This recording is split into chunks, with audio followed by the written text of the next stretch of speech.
Digital evangelism is really easy. Please remember to like, comment, and share this video. Also, please subscribe to this channel if you haven't already. All these things give us favor with the YouTube algorithm and help our content to be seen by more people. God bless. It's still working on behalf of his people. But when we're not unified, we can't do anything. Why do we need to move in this way? It is a necessity. The beast system, is closing in on crushing the church, and we here just playing church, jumping up and down, and not understanding that history repeats itself, that there's nothing new under the sun. What does Revelation say? And he causeth all, both great and rich and poor and free and bond, to receive the mark in their right hands or in their foreheads, and that no man might buy or sell save he that had the mark or the name of the beast or the number of his name. The beast is a systematic representation of the dragon, Satan, and his nature. This is inclusive of all religious, governmental, and financial systems. Do we not see what's happening in the world? The book of Revelation foresees a time when, in modern day terms, the Christians will be cancelled. So all this cancelling that we're seeing going on, you don't see that they're trying to cancel the church. The church is going to be cancelled. Even the Church of England, which is one of the whore's daughters, even she now is now going to be accepting of LGBTQ and gay marriage. And that is actually going to be a significant moment for the true church. Because when that daughter of the whore accepts that, they are coming for the church, and they're going to say, if you're not marrying LGBT people, you are bigoted. You are now you're a hateful organization. And we've spoken about this for so many years, but guess what? It's round the corner now. The time is already here. The Bible is already being talked about as being out of date, misogynistic, homophobic, and the like. This is not a new phenomenon. The early church suffered the same persecution from Rome before Constantine decided to co-opt Christianity into paganism and create papal Rome. This is why I always say, for those of you who might not understand, we did not come through the Reformation. We are not children of Luther. We are not Protestants. We were never a part of the Catholic Church. The oneness doctrine, the speaking in tongues and the gifts of the Spirit, none of this didn't cease to exist and then came back around because of Martin Luther. Martin Luther was a pagan. He was a Catholic till his death. We didn't come out of the Protestant church. The true church had to go underground for the same reason that is about to happen now. That the beast system of Rome persecuted the Christians till the true church had to go underground, and then the false church, the whore, the mother of harlots, the Catholic Church, became the church. And the true church had to go underground. And it's happening again. Because throughout the ages, when the Catholic Church was, through the system of Rome, was taking over the world, the true church existed. The historical documents are there. But we was called pagans. We was called heretics. We were burned at the stake. And so therefore, it's just coming back around. And now we will be persecuted for standing on the truth of the word.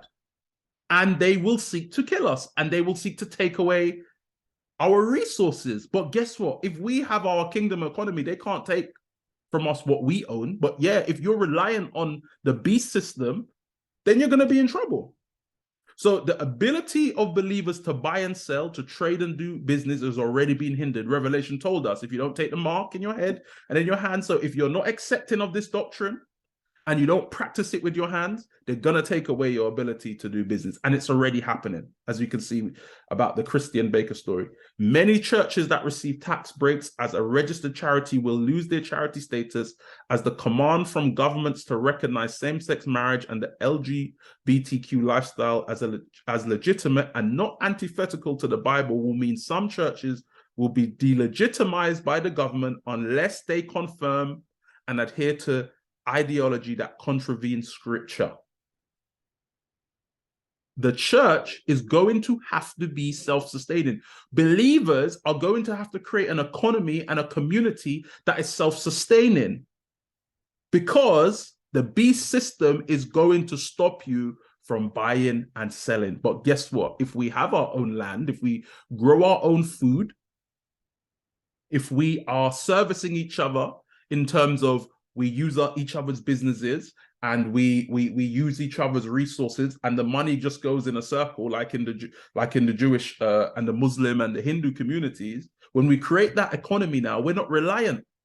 When the church is not reliant on the government for help, then what the enemy is trying to do to us is going to be nullified. So we have to think that the Bible has showed us what has happened, and it's showing us what is to come. What are we going to do about it? Anybody have any comments before we move on? I think you were saying something, Sister Catherine. No, I just put something in the message, to be honest. This is totally related to the message yesterday, which always seems to happen, doesn't it?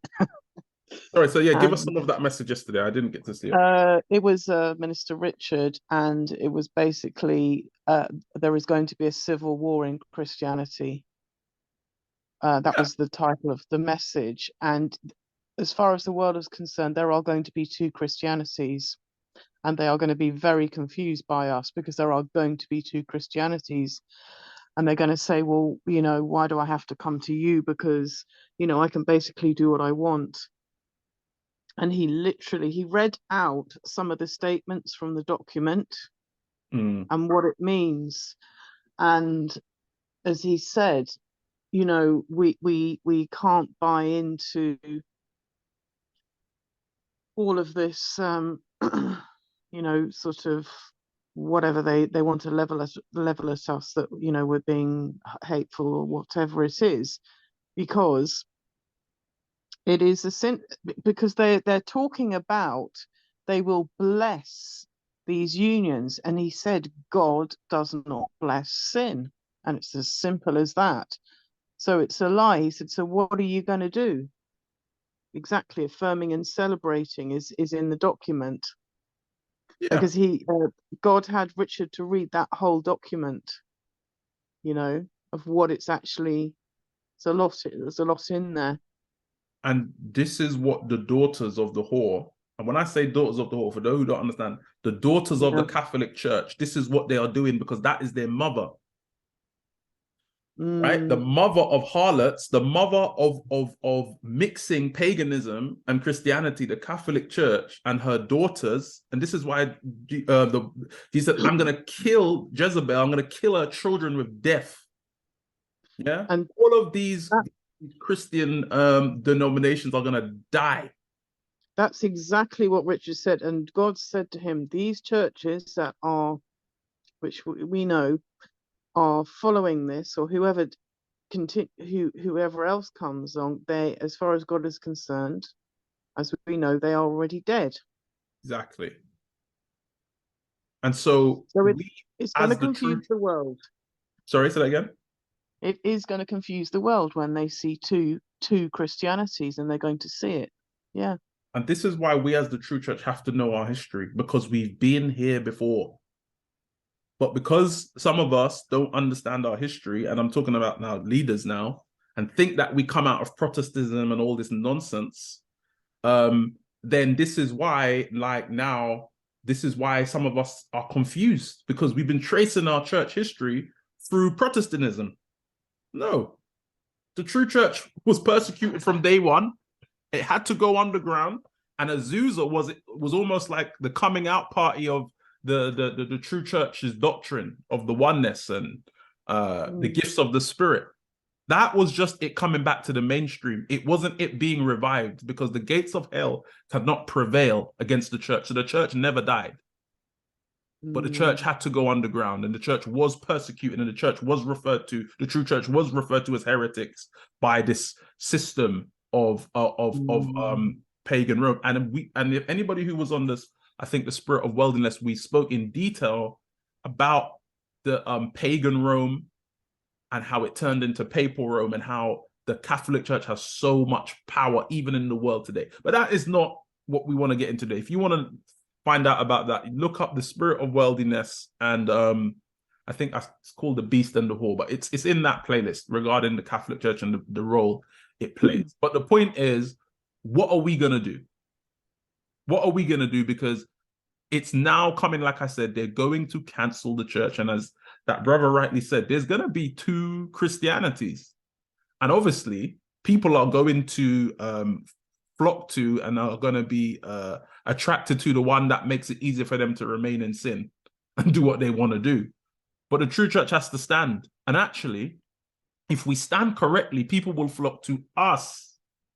This is why I keep saying we need to start Christian schools and not worry about who's going to come, if Christians are going to come, because a lot of the time Christians are not supporting it. It's the people, the fair-minded people who hate what's going on in the world, who will support our schools more than us. Because as you know, you will have friends and family who are not necessarily saved, but they hate the perversion. We need to be alike. And this is what I'm going into. Building a kingdom economy is not just a good idea we should consider. It is a necessity. And because we haven't been burnt by the necessity of it yet, we don't feel the urgency to act. And so, this is not a self-promotion or shameless plug. This is why we started Kingdependent.